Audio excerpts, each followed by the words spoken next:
Lead a team of stabilizers to build a successful colony on Jupiter's frozen moon, Europa.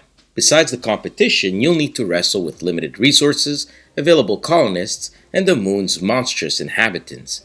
Welcome to the Artemis Project. An event always occurs and will shape your environment for the coming round.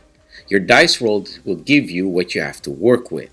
On your turn, you'll allocate one on one of the areas of Europa: base camp, vents, quarry, gantry, doorstep, academy, or outfitter. You can always use your toolkit to adjust your die as you place it by plus or minus 1. The next player will allocate one of their dice, and so on until all players will have allocated their dice. We then resolve each location starting from base camp and going around in clockwise fashion. Base camp will have you total all dice next to an expedition card. If the total is equal or more, the expedition is successful. The player placing the most amount of pips gains first choice from the 2 rewards. Second most gets the second reward. If more were there, they don't get the reward, but go up the relief track instead. Here, they'll gain the reward they land on, or choosing a previous one. In any case, the players who have gotten a reward will get an expedition badge. The more you have, the more you score at the end of the game. If you are the only player at a successful expedition, you gain both rewards. Ties are broken by the tied player who headed the expedition first. Note that you can also send in colonists with your die on an expedition by spending 1 energy or 1 mineral. These will garner you effects like raise your die value by 1 over 6-2, gain resource if the expedition succeeds, lower your opponent's die by 1 or 2, or gain victory points. The vents, quarry, and doorstep work in a similar way to each other. These locations use the exposure mechanic. Here, when a player places their die, they'll go before any other die that is of higher value. Tied dice will go after their tied counterparts.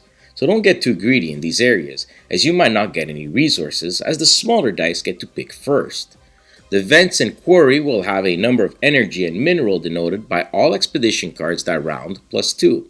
Again, and as a general rule, if you get nothing from a die resolving, you'll go on the relief track.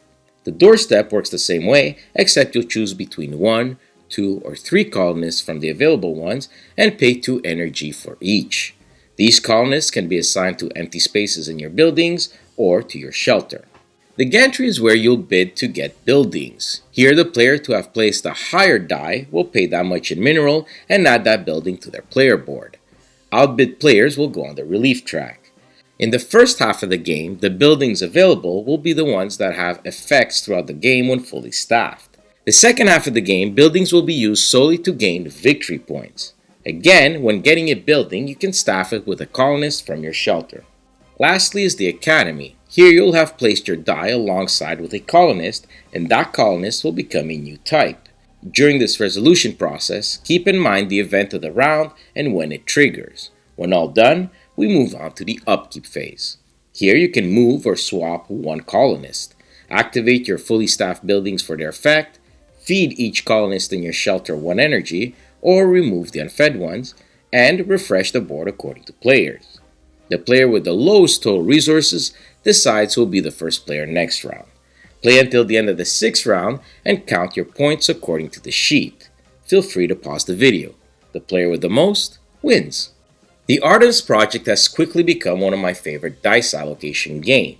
In most of these genres of games, rolling high usually yields better result, but the exposure mechanic in this one really changes that rule. The game is rife with tactics, and certain buildings will guide you on a possible path in terms of strategy. The game also handles player scaling extremely well, and it works well, albeit differently, at 2 players as it does at 5. Replay value is there from the types of events, buildings, and type of colonists you'll pull from the bag from any given game. What I especially love from this year as well is how it doesn't look like one. The art is superb, and I'm absolutely in love with it. And the theme is beautifully captured with it and the graphic design. Now know that the game can get pretty mean and take thatty. I've seen players being screwed over involuntarily, and it's just a facet of the game, so be warned. Also, usually going last will give you a better benefit than going first.